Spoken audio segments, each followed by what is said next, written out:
আরে বেমানলে বেমান কখনো ভালো হয় না, এই তার প্রমাণ। যেমন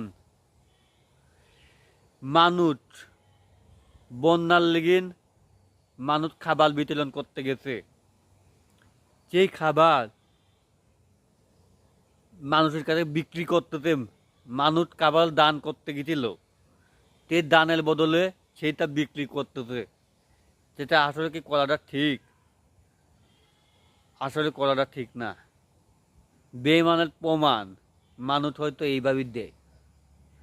সামান্য টাকার লোভটা সামলাতে পারলো না। টাকার লোভ যদি সামলাতে পারতো তাহলে মানুষের কাছে বিক্রি করতো না। মানুষ খুবই অসহায়ভাবে লইতে, মানুষ মানুষকে সাহায্য করাই মানুষের মানুষের কর্তব্য। তা না করে মানুষ ওই খাবারটাই বিক্রি করতেছে মানুষের দ্বারে দ্বারে।